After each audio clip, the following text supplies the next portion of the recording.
and so no messages no endorse e wa ha ma me hwese metimi ayi bi afri ha say ya we Kobe Ken GH was say good evening bra Kofi watching the show live from Ashama in Washington. Keep the fire burning. Ashama so the mo bi bia bi o mo Jericho mo Washington so Ashama. Prince Yabo say good evening to you all from watching you from Wasadwa Aboso. Wasadwa Abo okay me that say and so if Rasta Kofi say apart from Angel FM radio will be off and I say and also Eddie our day Abba and no Kobe Melt say this season Chelsea is winning major trophies and also the other day Abba and no Esther him say and then 15 years Ghana and Uruguay a boy na a World Cup South Africa. Let me show Madino. Madina. Okay. Na na numre say ya. And a game no a course. Na dear Ghana ni bia be kai a penalty a ye Jan enya ya o Messi. Na ene 15 years. Na me hu na me ka say eh. Say 15 years. Na senka amanfo ewe ya akasabe nkomo ba wa SHS. Nkobeko. Yes, 15 years ago. Nkobeko SS. Kofi me de 15 years here commentary me de picture bi am yesi mo. Tamara o High FM radio so. Me de experience no na mo park no so. That was South Africa. Na mo park no so FMB.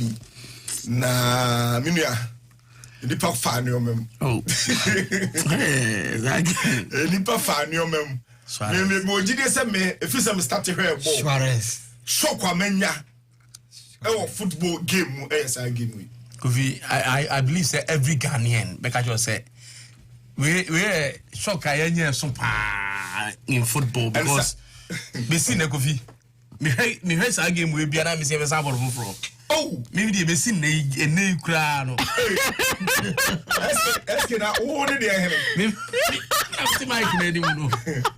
When I said that be technician stroke yi ba go Ziggy.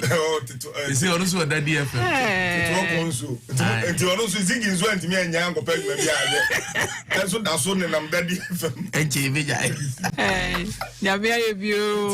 We honorable SK. Tama no why commentary 2010. We numere say ya na ye ko. Numere na Esther nipa fa ni omem because me who da me ti pie me sa da me ti pie me sa ma ade che grow who's ade achi o mo anu mo hode na ehu Kofi Suarez mo mu die picture ya dey to screen you see every time bia me hu picture we bia me yam crash me Kofi o say e Dominic di ya nke hye sa go na efi ade ya ho nka o hye de agi ni diri o say na adia from 209 under 20 and we ba be World Cup and sa go no go a e de ne ko semi finals anka ni e be me set record and say Morocco for set no. Yes, then the first African team to make it to the semi-finals of the World Cup. Sa World Cup we enke enye semi-final man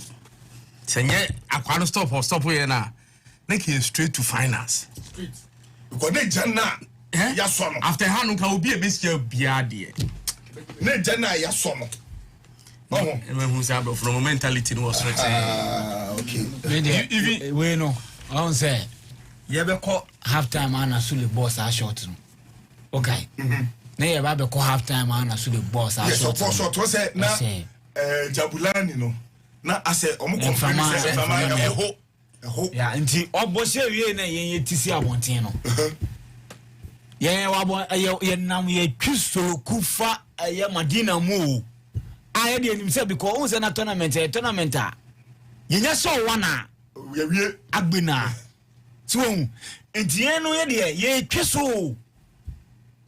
twiso ne ete say kofo na den atika no timi na sata me du Zongo Junction oye baby am Roma ho na Zongo Junction nya sam keto a chese yakọ abefa rolling circle ko fa Atomic Junction abefa we until the first half ni na mo de there be first half no say 15 minutes na dey for recess ni e shit amadi for chrome ka hu say na pristegu yes eso ye den e wo sa tournament na sa time Madina on na ball right wing yes Madina supporters ni nyina na ye nam chrome tie na wan ye betie ni goal ye hu say no sa goal we de e Ghana de a agama for wa be join ye de ye siwe na o say ye de ye ba fi ntimi no before me drew fie no na kwa say drew as a last minute ujafo ye crossing won say sa game no na John Pentil tournament no crossing ball man call your box mu da wo because defending na ye defend sa ball ni kwa de crossing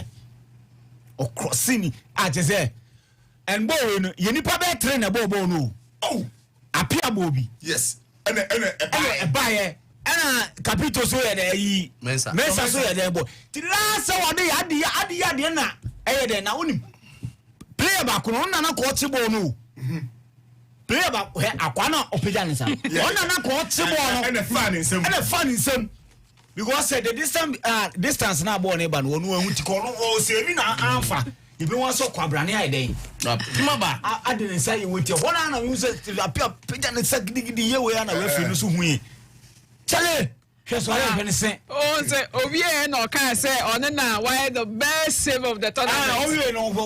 Wanko. No. Wouldn't be ashamed. Your man read no. Wanko. To what it's a dog out on. Yeah. A whole teta to who's a penalty na say no. And no jubility. And camera so sa capture no. Na, I won't him say, Ovie, to be honest. Mintumi vancha samoja up to now. Mintumi vancha. Because me the Suarez vancha still. Kofi, to be very honest, beginning the enemy man vancha samoja. Up to now, but the man who sometime ne there Suarez na the be me blame. Oh, me change am. I think say and any 1 week and because Kofi me up to now that's shame. Because me analyze it at the end say hey, one on your spot no right. ABT keeper no cry. So the choir etimi oh we cross no choir den can is the ball no chala won say yes and keeper na so up to now ball me to vision highlight we say and na me say vision highlight me dem highlight bi we say ye ka mo asem ya Esther madwen asa go back to adwenbia na me dwen after the game me Canada go vi sense me so say bia me say be some ball for biom but if you really me who say abrofo no ya omo mental toughness omo the ball game no e was so chen who say after say you short to your Suarez di red card no kwa ko fini ensa down so there be say ball no ya na epon yo Suarez the end there say ya na epon yo Osa penalty na the point. Extra time. The last kick of the game. Suarez kick no the nsa na chi. How do we man? Yeah. Let's go with good. As a first no. No me say ball na question na chi na ejiku. Na when the question Sam la. We go straight. Oh. One and you when say na oh, what is the two players say? Omoni e no mezo mu. Na me say kwa we no person ochebo. On e na fan insem. On ni save the gabefu. Awurade ka be fa ba no class. Na, on say yes ana crossbar no eje Uruguay for no keeper no quick say baby a ball na hit here no. O kisi crossbar that particular sport no say hey why Jimmy o. Ismaila Eragon Mohammed was saying that's why I don't like Suarez, Liverpool and Barcelona. And bro, Koabiu, so say. That is maybe Suarez and I want to be supporting side team. Suarez is my big enemy in football. I'm Koabiu watching you live from AICC. Oh no, Enso, Edie, Enso, no. Lawrence, our champions. I was in Liberia camp. It was a free all competition for the boys at the end of the competition. Okay. When Evans Nana J. or Brempon, I like Suarez. What he did was a symbol of dying for his country. And also, hey, be you Mina Sisi, so says Kofi, I hope and wish that the Black Queens can qualify from their group stage. Per what I have watched, there is no hope. And also, no. Kwame Kell said this match have made this match would have made a year but Rich Ike said God has done some for SQ. Wow. 15 years ago I was in my village. Only one person have TV, Brakofi, and Hamza Moru. No. Del Nana Soba or say Brakofi 15 years ago today. I almost lost my life because of the penalty that Jan missed. I woke up at the hospital 12 a.m. at Medina Pentecost Hospital. Ucha Reza. 15 years ago, Esther was breastfeeding by her mother. Okay, I'm so no, or the cement blog and see why or no answer no the drop part why some na okay what some na boys say can your boss I give we are there chain no ngofo bia so hu yo machine o mo na o say an you ni empa Ghana for ma be yi o mo say na machine o wiase no you say against US ni dey mu feel you apa o go feel there and no there mu feel pa me say they on sabe boss bia babia but and never tone na me tare ho e me copy zongo jansen and they now to me tare to to na me ko jan zongo ayi hono na koma pompa de anka me nyama so we say me fa taxi driver bi e kuma say your friend Samuel Jan also no o fa the taxi na Samuel Jan akwa so onko to nche obeto achene say no ne ma ene ne yera wonya na Samuel Jan ne ma Samuel ntire ma ni nya o say Ghana ni US no Allah ya pop ball umko chisuluku obank and at least with the new be enti your tattoo no ah one kikan na no awale na one na won ma enti no ni de baby jet I ma baby jet baby see Ghana ni US boy no say no last year it na baby jet here na ade o paye yes o see sa game no ene man ni nya na yere suluku aseti game de nke yi kakra she Ghana fo a we yenye copyright Bolele Kinsin John Pence Isaac Vossa John Mensa yan fan pe mai Hassan Sape Antoniana and then so man say chale we be bibia in ntemu 15 years ago na say ya escape masa me krum ha no chances chances chances I mean chances o kokurem ko mi si krum ha chances enyo adwe so be adwuma de anya ska chances e ba take so de you go tum kra me hiska no so wo ba no me no ache what chances Charlie. Yan fan pema amount for messages on my day ba no bi so no dey no bottles ahodo pa enye ne hwe enti the Suarez I any partner. I will never like Suarez in my life, never and ever. The most useless footballer in the world. Shena show. Obi message me who ye. Oh say Suarez Obakufo. Oh ye kind of say baita. Just okay kenipa. Or also ye actor. As ye the most wicked footballer ever. 15 years ago I was in my village at Agona there. Okay, message you know come amini and share there. I say 15 years ago I was in my village at Agona Dauda. A village of Agona Duakwa. This game, no, and so Edie, and so and no, if you want to buy if free ama modi, or no, dear, and no, Nana Akote, Jadi Ocho or Hono, Munin, MCF for Mon checking a Mon Blockeno. So ask scam for the Mon Block or Munamunium flow. Yet try Homra, na Yaba Esther. Assembly so Burkina Faso. Okay. Ninja say 2021 and a calf a suspended on national stadium on bomb games or 4th August stadium na ade o Ouagadougou and no and then president year renovation a renovation on omoboka $26.9 million 2 years later and a calf side a suspended stadium no say still are the omanye not just renovation or man yes na ene yenye nim say Traore and a president of Burkina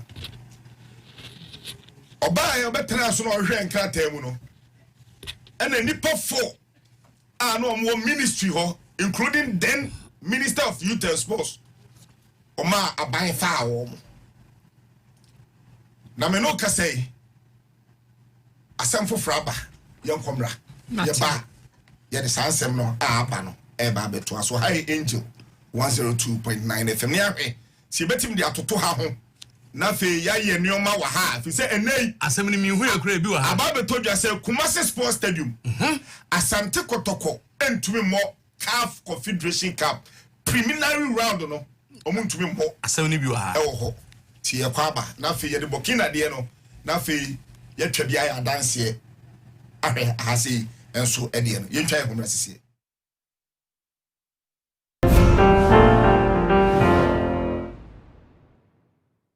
I'm here to put onto the world what I have in me. That is music. What should we expect? Moshadi amum pese mbehu. And also guy name near den. Scuba show them. Udi mi huwa gra condemn. Ye ntimi ndi huwa gon wa condemn ye.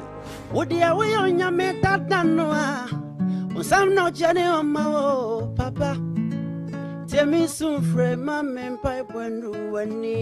It's like every day I'm kicking rocks. I could fly away, but he got me how they come. Please stop how you profiteer past you. Girl, give me love, so me smiling at the traffic. Omo no mu fake last year, some do, and this year we are cutting them. Inti bekami bien for dombo. Yes, yeah, that's I say on you. Aga inside my mouth, leke ice cream. Yo, idea wa wo ye. Say your bonnet cry, san count as a way you try a casa. So no name your dear. Feel like she national I can't say. Feel like she national feel better than me. So why I do? You are too naughty. Obey that is a Pepsi. Me to touch your mother, baby. I won't hear. Oh, you're a live singer. On your rapper. Diana, Angel Rockstar. Coming soon. Next time, sir, your pick will not say your program now. Your young could be a program. What funny banduka? I have already seen you no crew. What's in the Mama will do Angel Rockstar. Coming soon.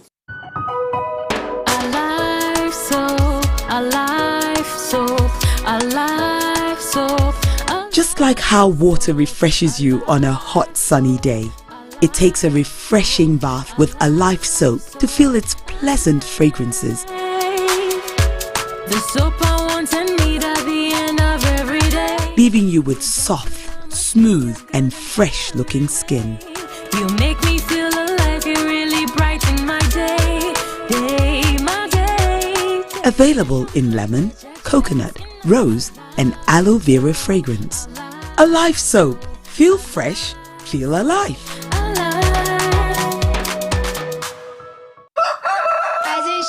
Rise and shine, it's another day to stay on point. Toast is Friday, it's still on point. Watch is Friday all day long. Still on point, yes, it's still on point. It's still on point. Watch is Friday, it's still on point. For your bread, it's creamy. For your toast, it's still on point. It's yummy, delicious. It's still on point. Still on point, yes, it's still on point. It's still on point. Still on point, yes, it's still on point. It's still on point. For your toast, it's still on point. It's still on point. Fortune spread, it's yummy, delicious. It's still on point. Fortune spread, delicious, creamy, and always on point. This advert is FDA approved. Introducing the new Jamal washing powder with multi-enzymes that helps remove stubborn stains. It has a nice fragrance. Not harsh on my hands. Foams easily. And removes stains well. Oh, I still to be. You brought 5 big sachets of new Jamal washing powder. Yes, ma'am. It really removes stains. It has a nice fragrance. Yes, ma'am. Then add 30 sacks of Jamal washing powder to your engagement list. Hey, Jamal. Yes, ma'am. New Jamal washing powder for cleaner, fresher wash. Your partner for clean clothes. This advert is FDA approved. When Playing for your country, easy. Scoring, easy. Avoiding injuries, easy. Winning, easy. But you know what be easy now? Kivo 4-in-1 Gary mix. Easy. It gets everything inside. Gary, creamer, sugar, roasted granules. Just add water, then sharp my soakings make ready. Taste and energy, made easy. I'm a match winner, but the real champion is Kivo 4-in-1 Gary mix. Champion taste. This advert is FDA approved. No, excuse me. Ago! Angel Family Angel TV, the new tour I can see any better so yeah today Angel Rockstar. Contemporary and nata. Yeah. Aja bodi mame. Mpache for me, Captain Kobla Danso, and I said the gigs of the Gogus. 20 contestants, 12 weeks, one winner. Why in the before Henchena Swa? No strength Roma. Oh, I was the soul who was lost, and my life was in dismay. For among evil forces which I played, yeah. And you give me hope. Oh, have you, Kofi? I can't see any more bias. A mobile call, say Ghana Jollof. Judges are ready. Stage 9 set. Too many crowds. So be sitting here. The power to decide. For if you need to Angel FM, any Angel TV, now what you be that's you may dear Power. And you upgrade you. Your crowd. So be my favorite contestant. Angel Rockstar. Where stars are born and legends are made. Sansan Krome. Minimo. Na me bedroom Angel Rockstar. Angel Rockstar.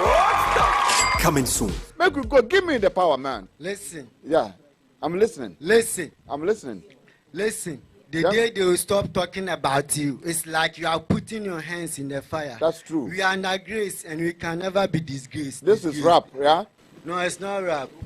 Like it's singing. Okay. Angel Rockstar.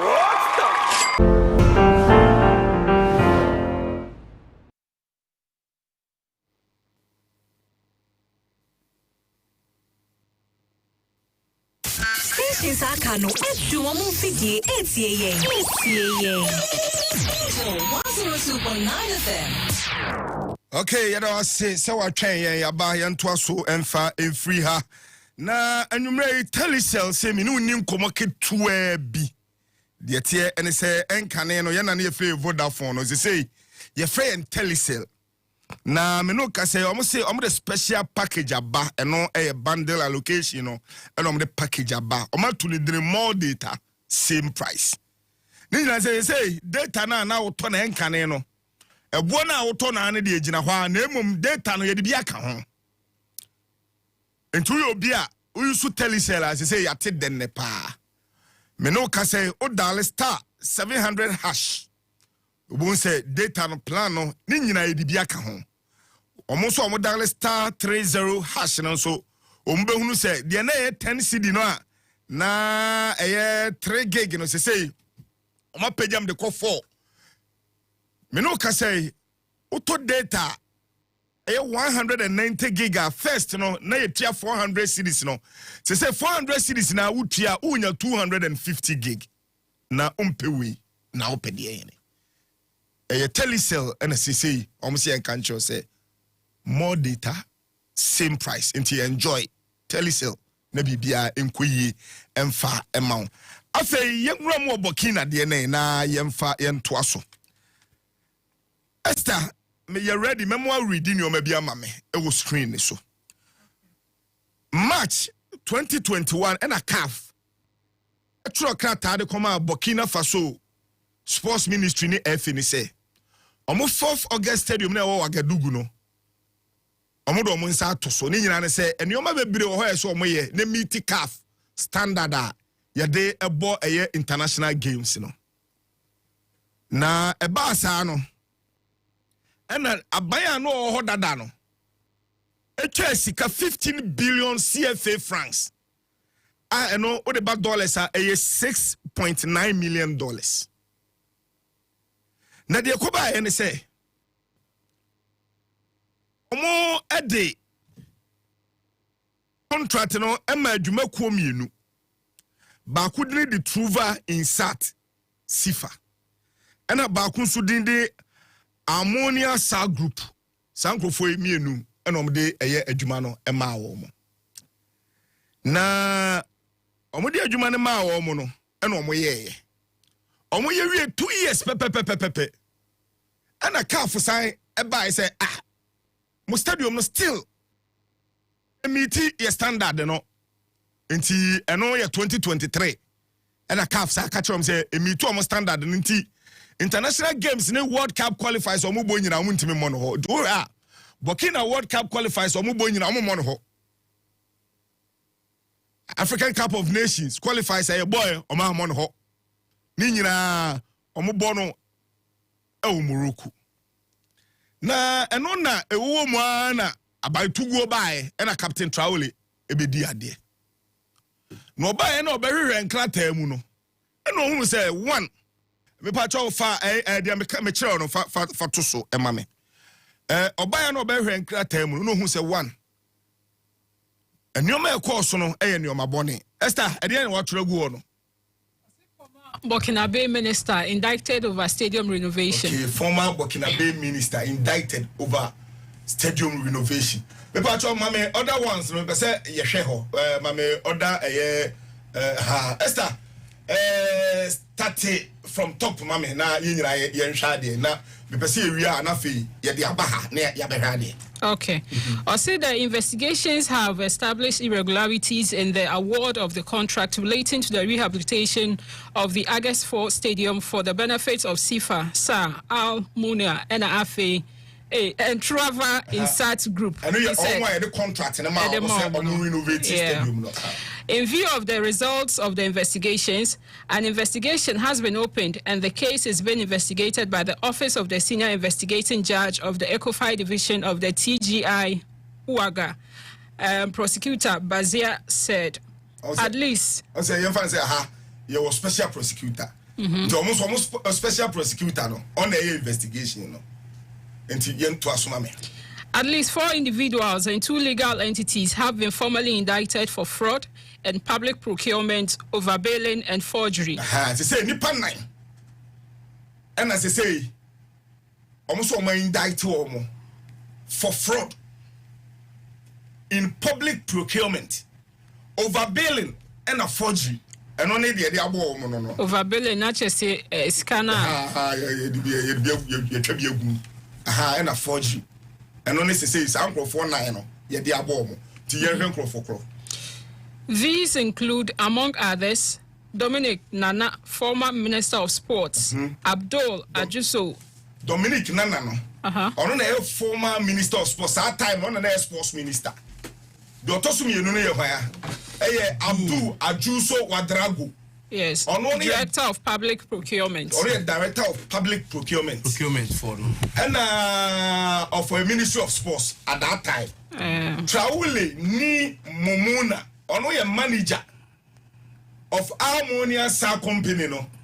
And I brought you back also the Eric Kagambega. It is uncle for 9. And as I say, a pine sack home. Na a buying it to Muriano. And president so no in the stadium. And ya dia fe no the contract e be ma we to no a eje no aye ono e man orders yenye say Esther say o ma ye stadium no o ma wi na enne na CAF e do mo say team so say ya gi atum if we know mo World Cup qualifiers mo betimi abo match bia mo pese mo bobia mo betimi abo nti anti o stadium ni ni ye video no stadium no o ma wi wow na se o ma sesa ne o makra but stadium ni ni on he so o hu ade na ekoso no Kofi yes sprinklers be 3 million wow so we yi fufuro se ni me fe say artistic that be artistic feeling I don't chile si wono enya artistic way ukọ wa obehu soja ban bi yo ohun say enie o de enko obehu dressing rooms na obehu nioma Captain Traore hwe on seat esi wo bench no hwe on we Kofi epian to the toilet chale ade na kapito aba be ye no kwan be transfer che Where say no. And say commentary. Yes, say say ebefa say press box or efa 80 journalists. Hey, how you feel? How VIP and baby buy. You need be press center ni be. I be a meeting center. Our players no han be for press conferences. Yes, and be hwe. But you uncle and your man Kofi. Capito no abeje na ade aye ni o. Le be say have massage room, dressing room.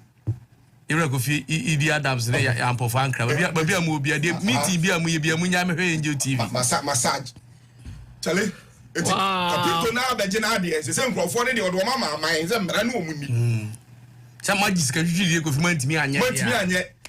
Oh, ade Kofi ye ni same po na discan bia. Ye hu ane akoma to ye mu. We see ade no.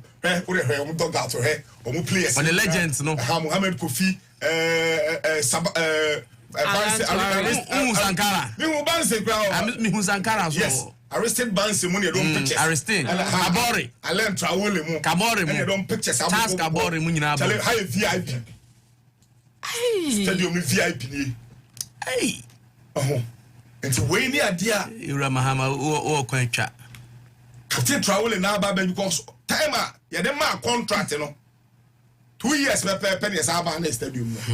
Ti grofo na mo odi aduma ne ma wo no say ya che wo mo. Ya che grofo no. And no including omo no mo your contractors. Including contractors no. Kofi World Cup Stadium no aye no. Including contractors no ya che obi a. Which ni na eswa moton sa astroturfs ha. No he. What VIP Allah. World Cup Stadium no aye no. Wakina hayao. Inti and to renovations no my no. Renovation why no. And yes we see you for. Hey, na fe renovations na ye mu na we. Sa renovation we na profile the card $26 million. Ewo Chrome ho. Oh Chrome ho. Ah mo ye no 2 years pe yes I dey. E ba na stadium say a meet standard. This Chrome na omu di sa first renovation anim ni dey including the contractors ni nyina dey aban na omu di. Okay. And also on tena ho ensa mfa ma contractor bia biu. Ono a ebegyina no waye.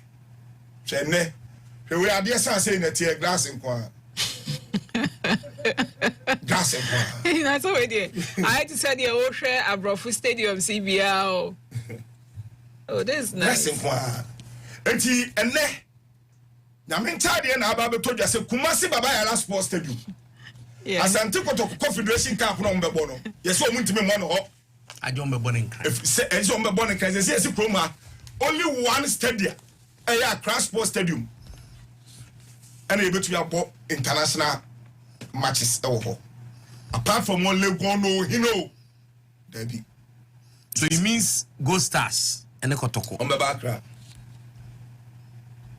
Because almost submitted Kumasi so na call you. Say o submitted the kwa. Ni a kire o say baby a dey buy no. Utumi more money nyi. Say dey make am not. We hey, anti prelims crown went to me on board. Yes. Wow. Nana Jabo say Burkina Faso should borrow as their president for 3 months. Manuel Kwabena ba what tested you.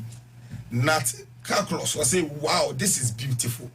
Mude munye ye wow sa now Vin Solo si Kofi, why are you doing this? John Mahama and the former president on my day. Kofi Traoré is the best president. And no air runs for the noche dear and no that they kwasi ba or say Ghana we need people like this and omone betimi abuayena bibia enso akoyi ede amae brother Ralph say nyame obetua nipa binum kapa for continuous stealing our money and also edie enso eno Deborah Piasi give me my testimony and also edie and the Prince Kofi Star Times Esther pair the pitch na and I am Esther say the pitch na I am to sa no ha ya wa Kofi Owusu. Okay, why is your station not viewing on Multi TV? And as someone, if you are making us sad as Ghanaians, and also, and no, Burkina Faso president is a very, very good leader for the nation. Of being so dear or they abandon down and so but see this as a Ghanaian make me sad. And he Honorable Kofi ye chanam e de atoso aka a kire mpɛ enya dwuma kakra bi Kofi achoma minti we ba me ma be 5-7 minutes na ma minti unim yura Honorable Samuel Okujeto Ablakwa and then he is the minister in charge of foreign affairs. Okay. Kofi, there 7 months or 8 months ago, Honorable Samuel Okujeto Ablakwa me etiase say no opposition. And me etiase say 4 major stadium ani wo krom ha, Accra, Kumasi, Esipon, Tamale. Omiehu sika the previous government MPP are buying Edia Shem say or renovate stadium ready amay so that we will meet CAF and FIFA standard. And Ghana ni bia otie edwuma die or ya aware. So Kofi ya tena ha akasa about our stadium. Wa bre du ba bi na Black Stars kra na esi hu abeg. Ansa na ebo qualification matches. ACMS raw wadaroma for document ni guso. Na some confidential document Samuel Okujeto Ablakwa intercept here from the Ministry of Youth and Sports and Finance Ministry. Okay. Concerning Babayara Stadium rehabilitation in 2020. Enti esietimi de tosumaya ne ke akenkan magana fu hu. Enti we 27th March 2020 renovation of Babayara Sports Stadium. Central Tender Review Committee hana award contractor tender oko near review companies are the abetum so betumi aye ahwemu nyina profile ne se de momo adwuma te near the amaba ko no awini enti per letter no nyina echichire mu se ene committee no amye nchichire Esther wo ha de ye nchichire mu sa yen kan ne yen okay wo de Esther start me Esther yenko ha wo de o kan me de bebatwi enti wo de yenko okay or say Ministry of Finance renovation of Babayara Sports Stadium, Kumasi Sports Stadium. Please refer to the letter number 212-23502A and dated 24th of March 2020, which was submitted to the above subject. The committee reviewed the Ministry of Youth and Sports evaluation report at its emergency sitting on Monday, 3rd February 2020. In a letter dated 4th February 2020, the committee communicated its concerns to Ministry of Youth and Sports, which was responded to in a letter dated 4th of February 2020. Following a review of Ministry of Youth and Sports response to the committee, noted that the issue of funding availability was not addressed satisfactorily. Moise was subsequently requested. Why? Manager said why? Manager said Enko kakra. Wait, as we kakra. Following the review of Moise response, the committee noted that the issue of funding availability was not addressed satisfactorily. Moise was subsequently requested to submit evidence of availability of funds for the project in the form of commencement warrant issued by the Ministry of Finance as a condition for granting concurrent approval. Number 3, also the committee acknowledges receipt of Moise response submitting evidence of commencement warrant from the Ministry of Finance indicating availability of funds for the project. Based on documentation presented to the committee, concurrent approval is hereby granted to Moise to engage the recommended tenderer, Messrs.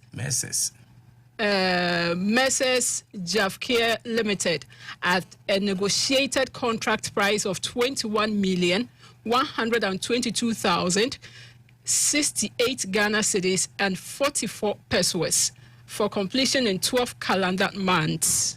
4. Moise will not proceed with the remaining procurement processes by giving notice of acceptance and signing a contract within the stipulated periods provided in Section 65(1)(2) of Act 663 and Amendment Act 914 and keep records for future procurement audits.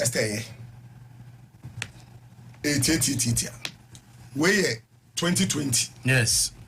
Ebra ye renovate Babayara Sports Stadium no. Omochirima Messrs. Javidia Limited. Of the contract in my yeah. Na sika cost no 21,122,008 8 Ghana cedis and 44 pesos. The call Canada anymore.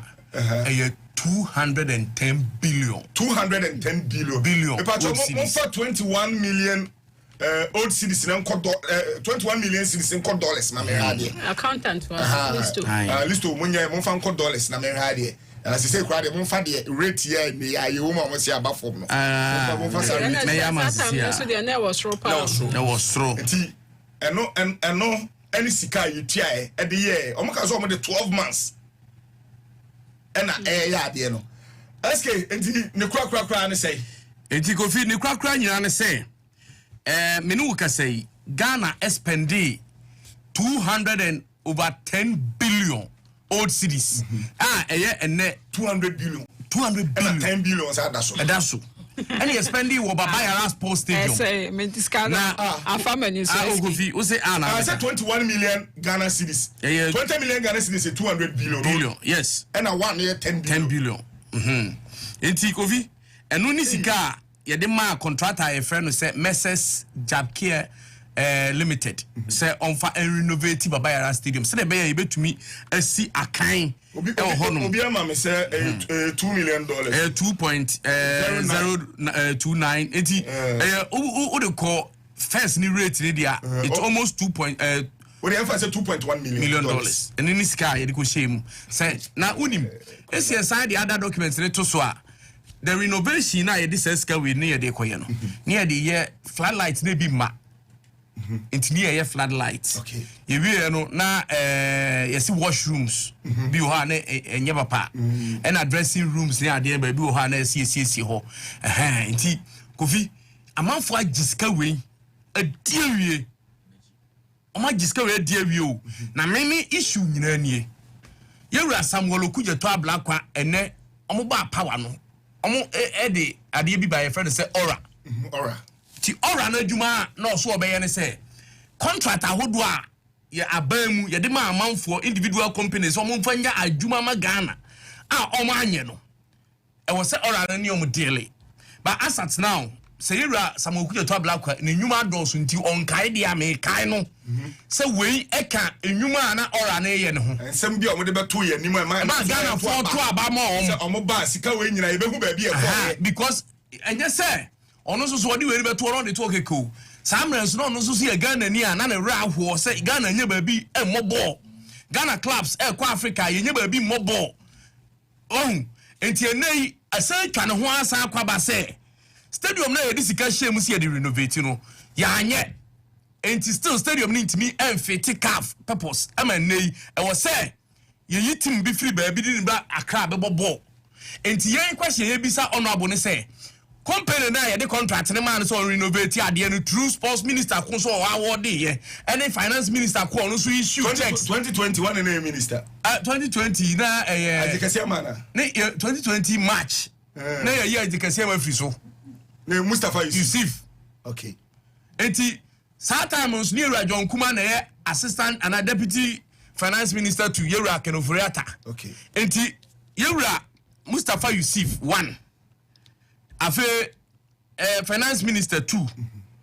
And the deputy minister. Omo na see a question on. Any contractor ere adwuma man no. Yenko bi so omo say DNT and Babaya Stadium no. Omo jiska twitwi de we 210 billion. Nientimi anye stadium no.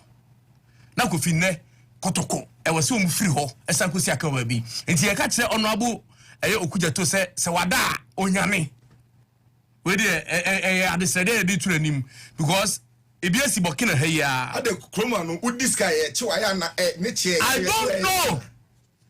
don't know my begiska say Kofi me go to bicycle abrel magiska na wie bicycle na ama sa bicycle na buy kra ne time you no ni ho the also one thing say we no they okay ye nyina hu say renovation dey omo ye bi o Babaya Stadium but said ye can bokina dey no omo say overbilling wom yes said they make forgery wom enti ye dey no say what mo biska say on renovate stadium let or renovate here no less than 2 years you see sa stadium no renovate here no on to me more international games or what. Enti eso busa se renovation o me ye no say no mo ye no sika na wa mo de mo say na ko ye e de no mo toto ya enam so a o man tumi meet standard no but as a club so president there who discount with me che on tem but ye ha mpanifo ne de who discount ntimi che on tem ma me tie list one so de kakra eske mesa ba ho na enamemra establish so yes the difference in say yeah the type of governance na yeah practice one democracy no. And now we are Remonacha started say in Ghana as who say MPP chairman or Ashanti region. Ubia Yahweh, even auditors general reports as citing say your man is cast on Fanya Kwan yet. Auditors general report too. And no say auditors about auditing money and say our auditors say your man will be scarcely a coin on ye. Yanyanehwe abanfo fro ba ya omochi no won de we and you see you need to look at the stability of the country also. What I say etitimamufo no ye bombard corrupt people.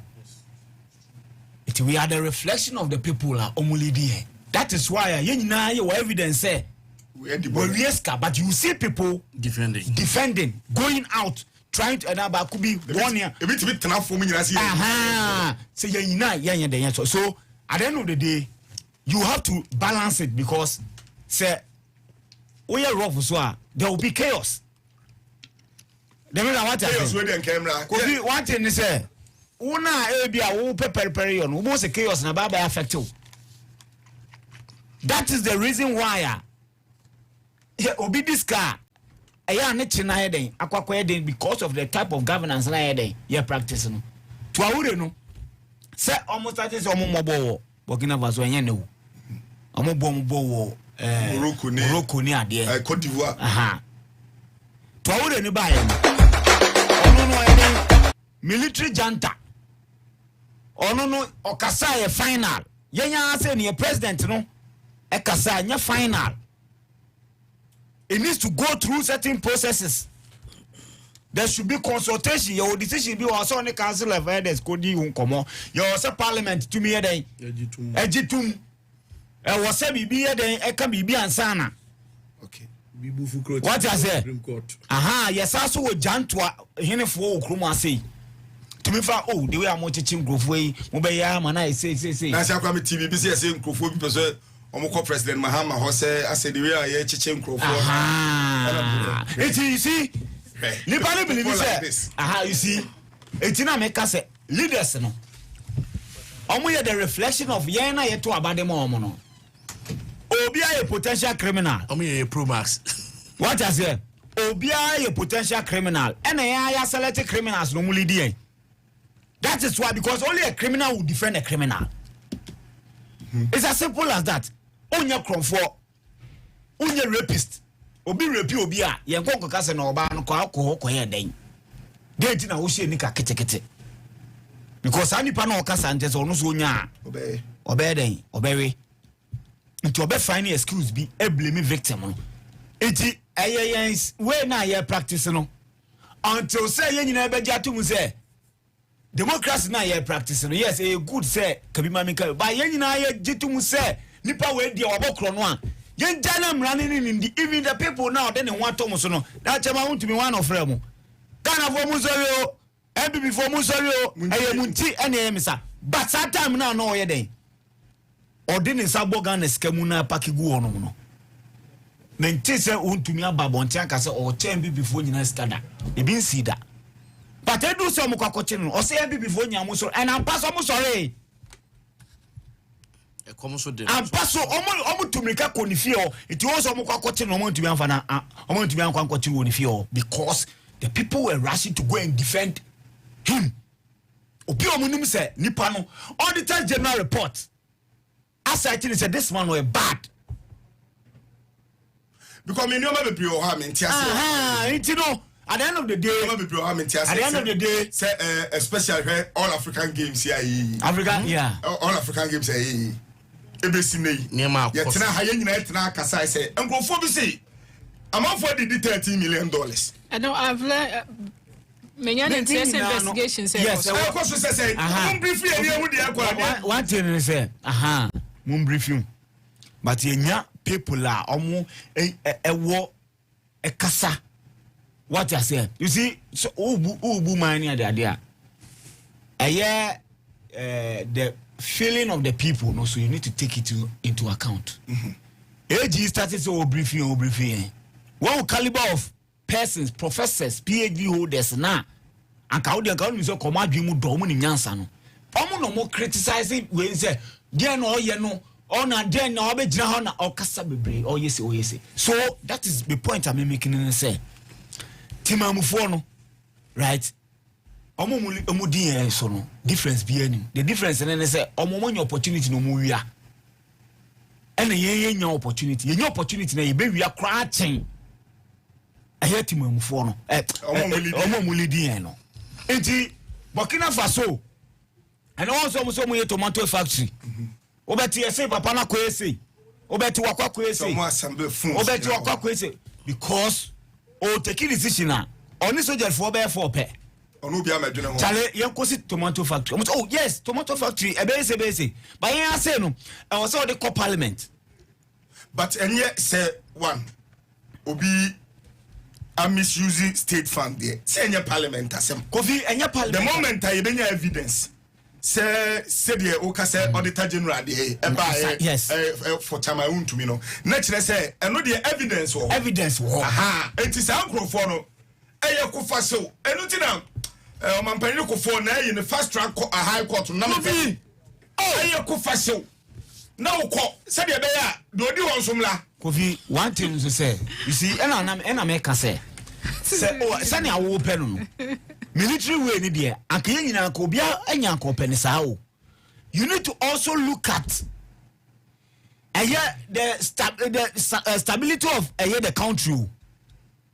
One thing I am the stability of the country is very important. Metima catch you say, Chemahunti bet me pulling nipa bese 100,000 to 200,000 people are omekwa kwa dem omekwa jani fie say omo alama military 101 obi ama meche no say oye waje say o the by force I say o the true ye dey o ba betututu and obetututu almost be try almost be defend your own. Now at the end of the day the stability of the country na until such mamufo no ye nyina be dia to mu say okronfo ye kronfo or me party mu no ye kronfo kra mra ne ye nei eni nindi se chema won to be ka say mo sorry no obi anko na nkoda so shema ka we sure so mo mutisu yi ebe do obi kon say onfa ne sanka ska ko be won say Ghana fo na ni ate to the moment me wies sky be chisampa ye wies sky obi no oba bedi machi. But here is the case, look at the number of people including member of parliament.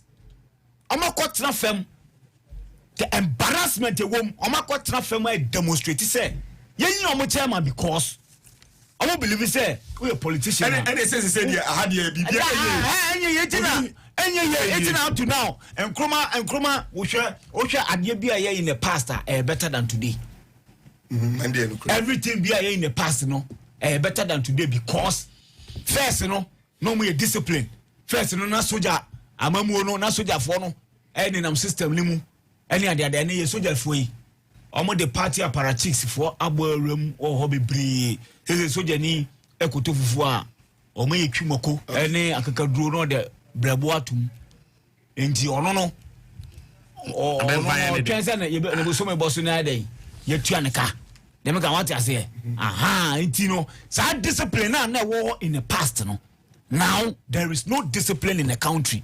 Into the opportunity be obi abenya bia no person ye den obuni nua ye den efaso and no and your politicians no so no ehun sa de no omo ye enti ye kon bedo James 42 say Ibrahim Traore ababesi aye Ultramodern Stadium renovation what you say e dey ama Burkina Faso by yen ya say no up to now 10 multi-purpose sports complex that so gunrom.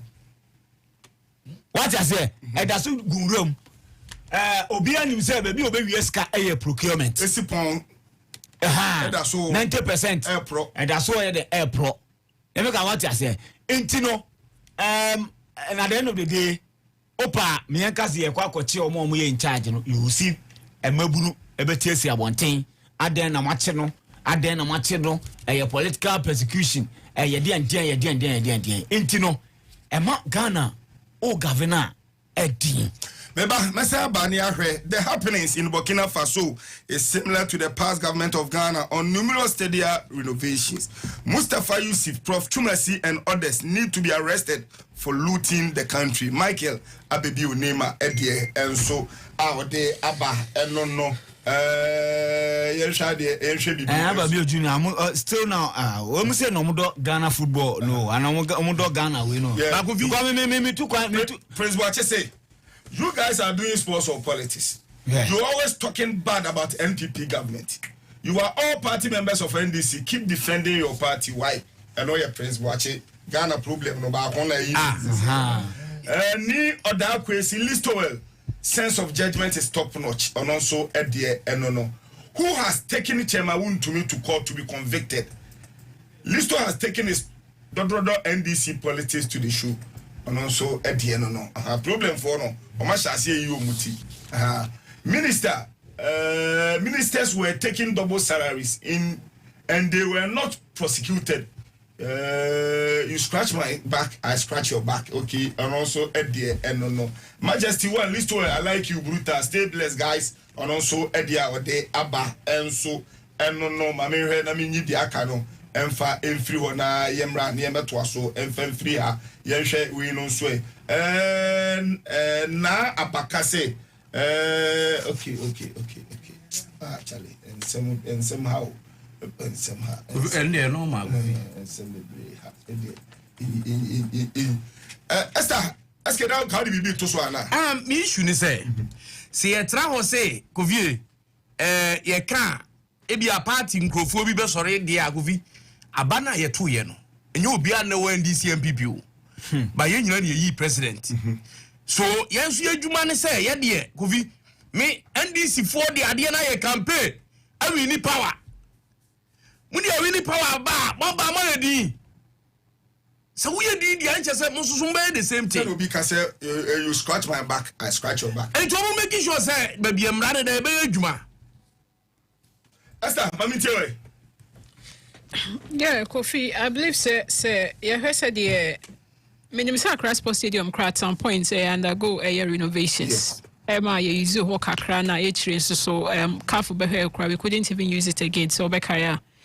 And ye breko wie Kumasi Baba Sports Stadium a hono so ye 2 mu de Emma ko wie chire ye ka say e was a shutting and down for renovations ha and then so ye to me anye per what CAF was expecting from us. Kofi clearly in Sembi say die enye ne esi ache.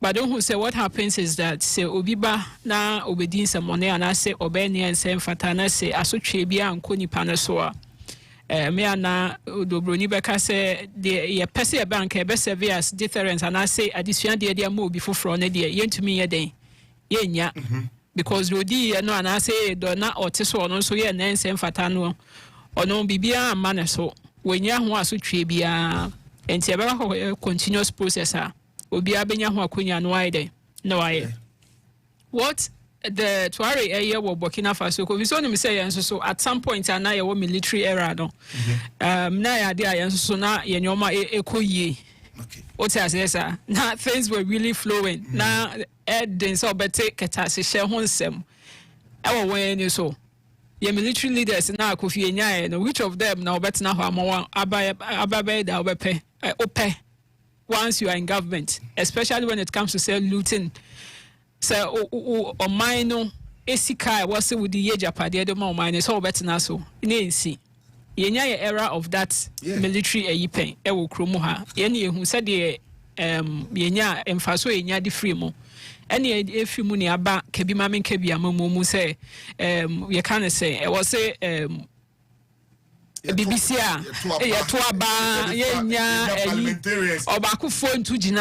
there was say all the arms of government, especially the executive, no be so they take charge.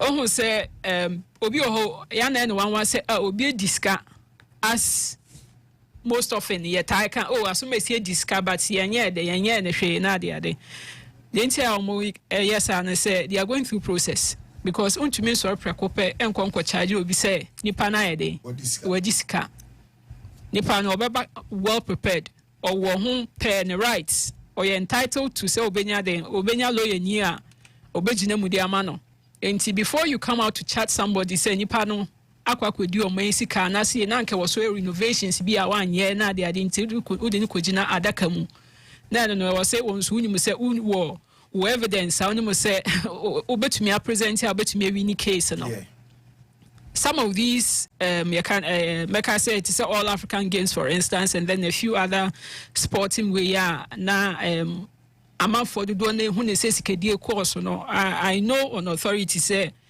if you are hard to date they always report at the national security way investigations here the air coso I want to say no enya dia ebi on beba bonti abeka che say ni ya kwadru but yet kromo ha na da no attorney general babonti hold a press conference or me hu say ni and I then akoso and in that same vein no say based on our investigations or more year na then no mo so hu ne say ni there they are at a point nipa no they are ready to know the person. I'm sure they will come out and then let us know say this is the impempenso makwa kwadru this is the action no mu take here so me see and also obtain edisika say why say it is say the ni kogina de kamuni ayede na ya prosecute no na ye hu sa ampaniampa pepepe ayede aba we've seen a lot of precedents sabi omo mu disika ya cho mu gu mu see hu bi ku for time ye hu bi otia say even when the Kufuado came we saw it and then people too and then NDC this current government and so it's almost so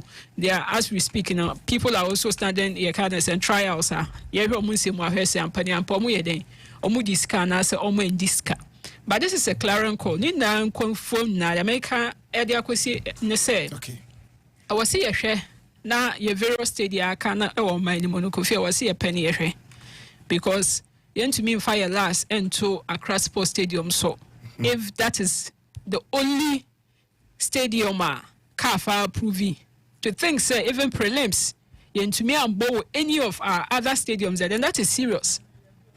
And just say Accra Sports Stadium na dey last a Gusu Black Stars a ball a African Reps call ball has ni kotoko ball matches for has crampo the home grounds na dey next watch na bi nko and no say be a setback bi ba ho no ma your World Cup qualifiers and so ball that means say you two ni akwa kohwe my foforo ni akwa see akan ho ana say dey what I say sir see what has happened and investigations are ongoing but in the absence of that in the Kofi was here na ye other stadia can na major renovations so be ban fa so e dey ama on mine no okay me da sepa yan to so enfamfiri kwadwobu ache Osborn say truth always looks like an insult to Ghanaian politicians and football people na maybe tuamo kapa onon de enono yamra ne meto so emfa emfiri ha na former Ghana Football Association Communications Director Sani Daran so di nsem atuja na ne nsem a o kan o say osra ban senka ebeya enka state owned companies no omo nhyase no omo employ Ghana Premier League players ni bi say bia say ge hokwa nanka Accra House of Players be 10 eye adwuma ho say ebia sa no opeso kire ebia NSC maybe I fa Olympics players ni bi ho awon ye adwuma oboso so ayetua omoka wose no ne beboa ama sa Vietnam Iraq na omko okoro omajai ko yentie de odituja or the forces in this country employ as part of their recruitment drive employ sports people. As part of it, I'm suggesting that let's reserve a quota for players in our league so that apart from the salaries they get from their clubs, they can also get salaries from these state institutions. And crucially, when they retire from active playing, they can go back to some careers they have and also have pensions. That's why we'll have our players leaving these countries going to Vietnam. Dara, Nesama de Atuja, no. Esther, Kofi. Mama Shasi from free. Kofi, and some na cameraman each say, and all about the Chilwasi one. Na friend say, already the Sunday can has and shed and make sense, man. And I mentioned say, yeah, you be the maybe a tremor. Na Ghana Premier League players, say, be a Gold Stars, maybe a mining company, maybe a friend by 10. And there was some sort of Tiauka. And no Bema Dachi be a when you're Senate. Who select him side? Before for you. I said, yeah, you faha no way Munswafa. I said, yeah, companies, state companies, bio, ebia, tapa, maybe Swafa made the Amafoni be. Oh, not yes, Sasa. First, nay, say, nay, feasible, is able to be as Adam. Kofi, why not? Say feasible. Yet to Cromohana covered by Sana Emano. Say, now why ye Chiomoka, Busumibia, Anna. Yeah. The women's teams are near. Yes, be a police ladies. Now I hear Chiomoka. And I was saying women's football. And he met me on record. Actually, say most of the teams to say be service teams, you know, you were immigration. What I say, yes, also police ladies, you were army ladies. Omuni na no Kofi say omuye bambo fo. Emreso say was some bobo bola no mabebo. Say season end there. No, we juma. Even within say a season ongoing cramp. You say be even here with service. You to me edoko. So it still work whilst you play. Ubenya time for a would be see a kind. Ubenya time or the coach train. Ubenya time or the way with juma. But some is one benyo kitchen all right. And Tiabana sana ipano or ye secured. Ewo ejuma fan because oko uja bobo on a crampoa. Oko twaso eya service ejuma no na boso meso awaji wa ketua eya sem papa. That is if only say ye ahomboa because I feel say eya kwanya ba ko aban betumi aboa ama ye league no etumi ayede players no omusika sem etumi akonkan na nipa no so no say bia ekọ ba ne say woso onya akwanya na otukwan kọ Iraq kosi akan at least say bia oyejuma wa ha na esi yemfa ne se oyejuma wa mines na boso meso na ketua ba on pray na ho sa onim se owo major source of the income but ye can na so no o se Kofi me I will still insist to say ye league aye bono on say you were a lot of the clubs some were one man clubs and it's all because say be the current status of the FA, you know, once I will meet your requirement to me at team. But Sanke Honomon sono say ye to me emia emrenimu emma yet say so we a 1 man person cry business man so pursuit team ye wo ebia ye standard salary ye twa to ha e was who player ni bia especially say Oba Premier League. Especially so Oba Premier League. I say to say the Ghana ha so person te banka. You will sika bia so unya. Asa want to be at bank. Nti e bi beto say Oba Premier League. I was so unya sika bi say. Asa want to be up Premier League. And yes dia. Yes sir, Oba sa ko division 1 or na obi a why ready or say sika no. Emramebo. But said the maker not. Mato ase pa. Yes, ye sa ebebo na afin so anya se ye mra ne keke ye ne edi so say woni pako ya ka dia to said this is the standard salary e was with the many pako no ya ka ne sa no e was ye hwe say clubs ne beden ebedi so because sometimes cry obi o how shemra na we ka semra ne da ho but mo fa nya adwuma na afi player e si akan na or the come ejina park so si aka bo na nipa na very dehydrated emwa manyoma enkonkan so yade a sefata ye ne sa ebetumi ama place nya stable income but kwa bana ne say was impanyfo so kwa betumi afa so a betu ho anamo one ye ne sa in a very good manner there. I don't think say government would also be willing to be on board na wababa masa support no. Okay, your 5 minutes on kunyan so honorable listo mumie no monchema me na monye no 1 minute mame. Kofi sa idea idea President Nkrumah ne General Champon ntubeka yenya gapo ha mo yenya Dumas, those kind of teams. Now new plan stars. They, now players from Sanya Jumawo. So, but any problem they say. Kojo Osborne say as a Oakland City team Libiana. But would be any problem they say. State-owned enterprises, no. At the end of a year, every calendar year, Kofi, they are making losses. As a call it a general reporter, a gua, making losses. So they say, quite bad on the first forms, but I employ players. Okay, good idea, but me, the me say, F, you know, and they all say, or set it up. Now, making sure that Kofi sanity, officiating, maybe a stadium, this is a kind of ube me when you matches ni be for coverage, league coverage, not yet. You be branding is so well say Kofi multinational companies there wahana mumu SSS free hard come chrome no you bet me aye bibi to law them so be this kababesha league ni because ye de ni ko to aban so a enya de be etimi achieve there because now your population no and 1960 as I say and 1970 and state-owned enterprises be break a lot of them agu and the F any mum na say e man ye na asem here no making sure say league ni ye bo a referee fa results ense ni botomu ma okay enye pitches bonnie so enye coverage basa ni e betwama nipa ahwe so what was here na ye nya ketewe se kakra so that multinationals ni mum no ye betuma nyon no describe be shemu. All right, Kofi, football is about training, eating and sleeping. The problem is that poor people are doing football in Ghana. I disagree with Sani. Politics segment where a president is one who appointed judges is illogical. Okay, how can a judge appointed by a sitting president be able to adjudicate his or her boss's case brought before his or her court? Kofi Isaac, once now Canada, and no one know about.